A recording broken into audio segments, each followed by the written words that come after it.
Thank you, Chanda. I can call you Chanda because just to let you know, me and Chanda used to play cricket together. उनके ही building में. Welcome, Dinesh ji.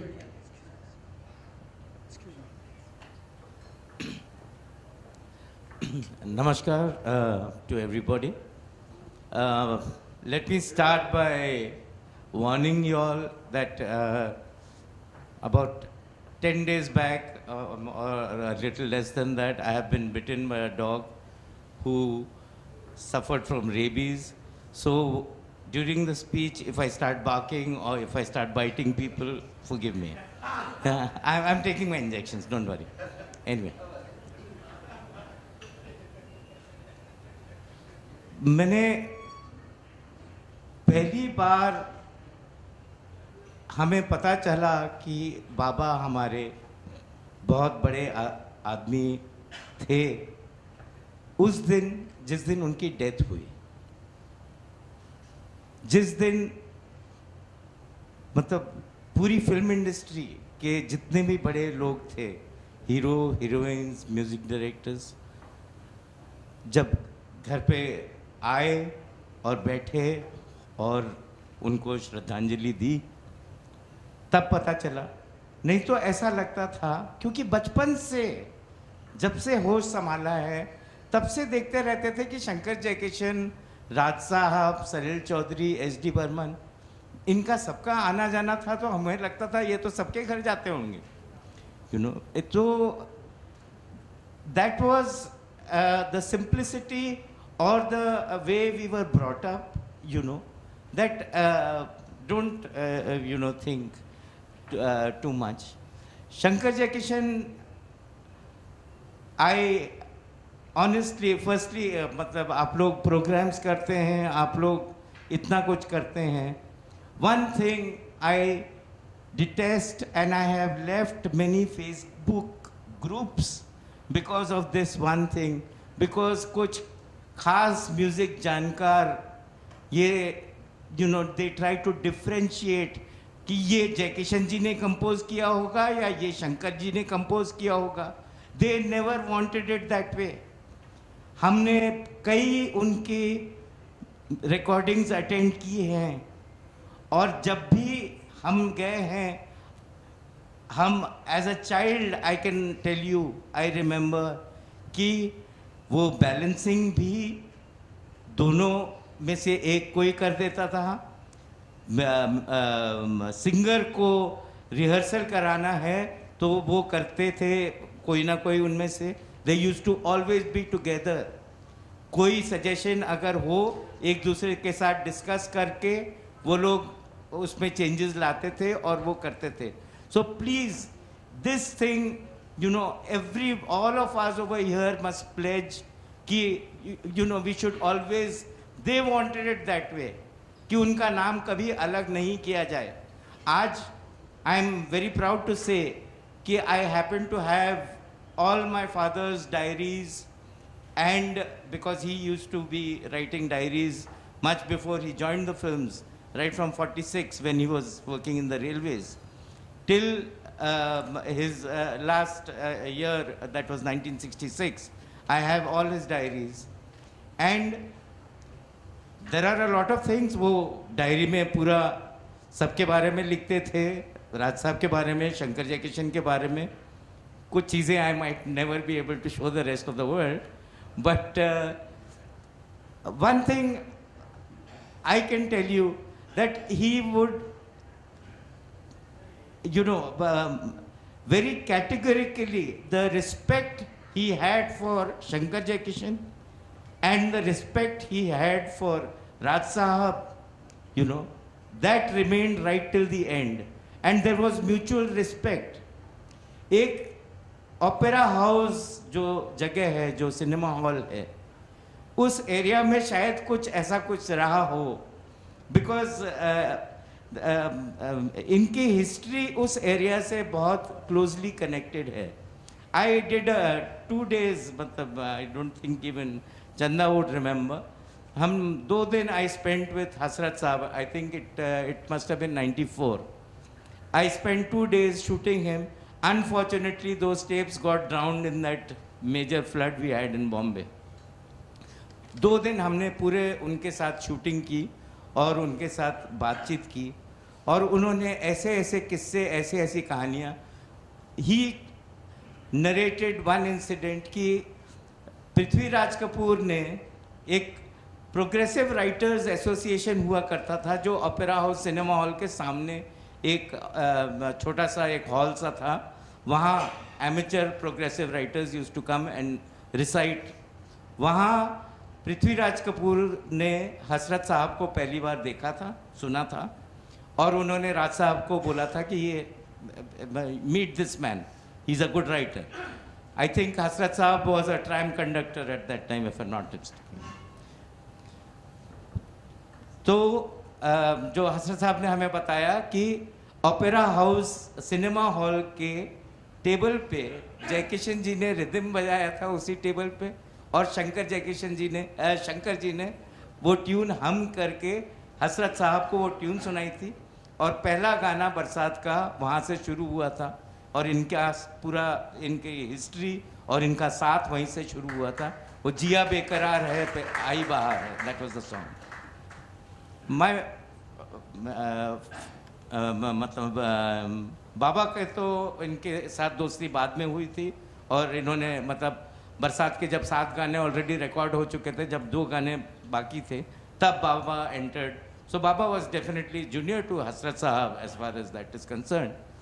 And उनका मतलब जिस तरह one thing I would like to differ with Chanda is that लड़ाई कभी हुई नहीं, हुई थी एक बार। मतलब शंकर जयकिशन को एक तीसरे राइटर ने टेम्प्ट किया था। एक साउथ की फिल्म थी कॉलेज गर्ल नाम की, उसके लिए उन्होंने बोला कि ये पैसे अच्छे हैं और इमीडिएटली मिल जाएंगे, साउथ का प्रोड्यूसर है, और आप सिर्फ एक शर्त है कि गाने मैं लिखूंगा। शंकर जयकिशन ने साइन कर ली फिल्म। बाबा को ये खबर मिली, उनको बहुत गुस्सा आया। हसरत अंकल का घर, आप लोगों का घर बहुत ही नज़दीक था हमारे घर से। बाबा ने खुद गाड़ी ड्राइव करके हसरत अंकल के घर गए, उनको बोला गाड़ी में बैठो। हसरत जी ने पूछा क्या है, बोला चुपचाप गाड़ी में बैठो। वो सीधा गाड़ी चला के शंकर जयकिशन के म्यूज़िक रूम में पहुँचे। शंकर जयकिशन जो दोनों नहीं थे, बाबा को 4 लाइन लिख के उधर, और वो जो लड़का था उधर जो बॉय, उसको बोला कि उनको पढ़ना तो आएगा नहीं, तुम पढ़ के सुना देना उनको।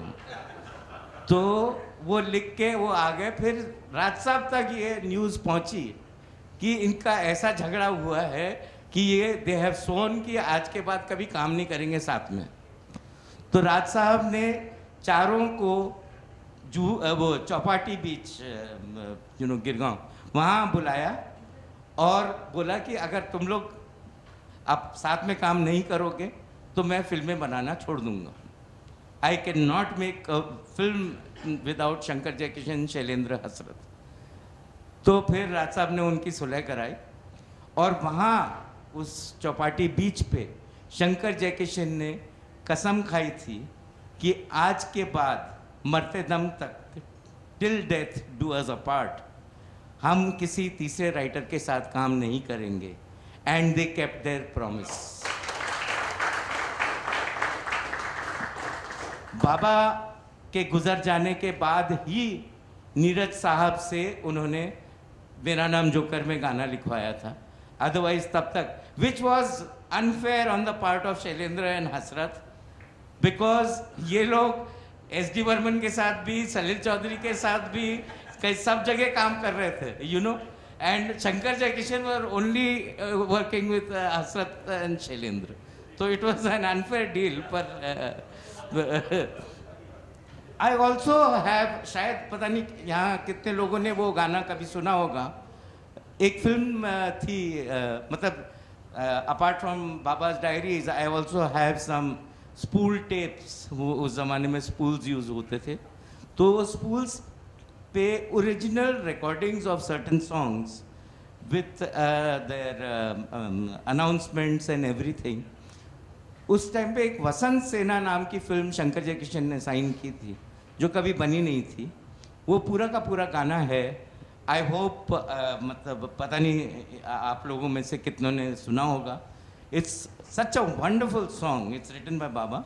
और पूरा गाना मतलब रिकॉर्डिंग जो हुई थी, I have that song and someday hopefully इंशाल्लाह इन द नियर फ्यूचर आप सबको सुनने का मौका मिलेगा. वन मोर थिंग, मतलब ये लोग, इन लोगों का गाने मतलब काम करने का तरीका ऐसा था कि ये जैसे ही सिचुएशन सुनते थे, यू नो, ये आपस में डिवाइड कर लेते थे कि ये गाने आप लोग वर्क करिए इन पे और ये गाने हम.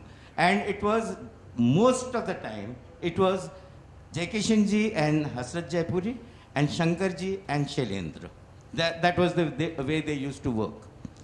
और एक और बात बहुत कम लोगों को पता होगी कि शंकर जी मतलब उनका गुस्सा तो था ही, पर वो डमी वर्ड्स जब, क्योंकि 90% of the songs were written on the tune, वो पहले ट्यून बनती थी उसके ऊपर गाने लिखे जाते थे.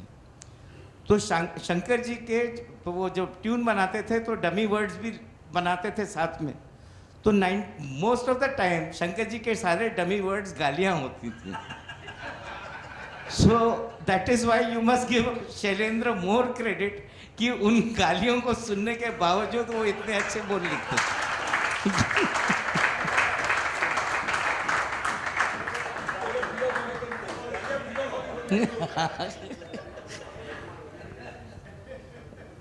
एक इंसिडेंट और याद आ रहा है इस वक्त कि जिस वक्त मतलब 2 साल पहले एक टीवी चैनल ने एक वो किया था, they had done poll on 100 best rain songs in Hindi films and the number 1 song that was decided after the poll was प्यार हुआ इकरार हुआ. इस गाने के वक्त जब काम चल रहा था तो एक सिटिंग में बाबा लिख के ले गए थे कुछ वर्ड्स, तो बाबा ने सुनाया.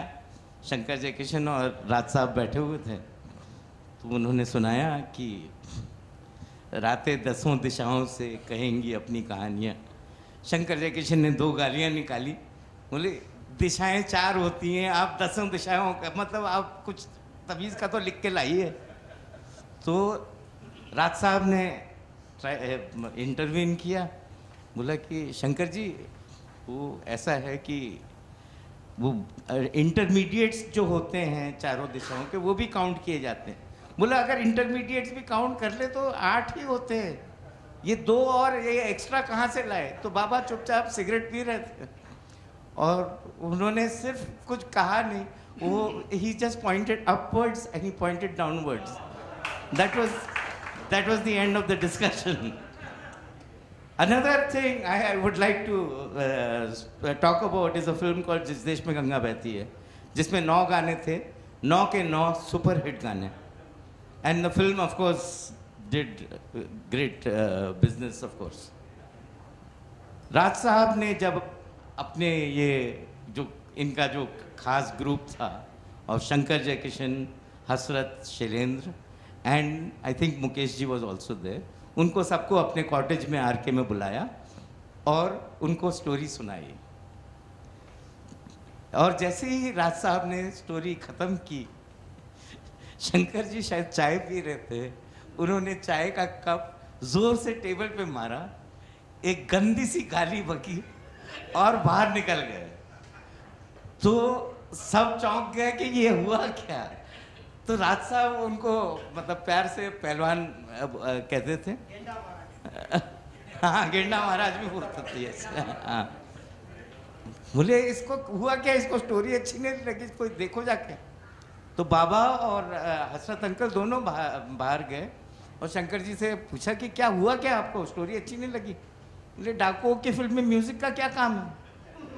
बोलो बनाने दो, ये अपने आप को बहुत बड़े डायरेक्टर समझने लगे, बनाने दो. तो बोले नहीं, इसमें राज साहब बगैर गानों के फिल्म बना ही नहीं सकते. And finally there were 9 songs in the film. And each and every song, आप देखिए, मतलब each and every song is a classic. So such were those people. Our whole, मतलब एक तो उन्होंने आके they brought about a revolution in the whole Hindi film music. उनके जैसा, मतलब वो जो भी ट्रेंड चल रहा था उस वक्त तक, कभी लोगों ने सोचा नहीं था कि ऐसा रेवोल्यूशन आएगा, कभी इतना बड़ा ऑर्केस्ट्रा होगा. जो जिस देश में गंगा बहती है का जो गाना था, आप लौट चलें, उसके लिए वो इतना बड़ा गाना था. और उसमें जो उस टाइम पे सिर्फ लिमिटेड ट्रैक्स हुआ करते थे, गाना पूरा का पूरा स्टार्ट टू फिनिश एक साथ रिकॉर्ड करना पड़ता था. तो उसमें आप सोचिए, इतने म्यूजिशियंस थे, इतना कोरस था, इतने सिंगर्स थे कि लोगों को, कुछ म्यूजिशियंस को फेमस तारदेव में बाहर कुर्सियां लगा के बैठकर बजाना पड़ा था. दैट वाज, और ये शंकर जयकिशन ही कर सकते थे. And they brought about such a change, major change in the whole film industry. उन लोगों ने ऐसा काम किया है जो हम लोग बहुत अपने आप को वो क्रेडिट दे रहे हैं कि हम उनका जो वो उन्होंने जो किया है वो आगे बढ़ाएं. हम अगर आज चुपचाप यहाँ खाना खा के घर चले जाएं, उसके बाद कुछ ना करें, कोई प्रोग्राम ना करें, तब भी हजारों साल तक शंकर जयकिशन, हसरत शैलेंद्र अमर रहेंगे. Thank you.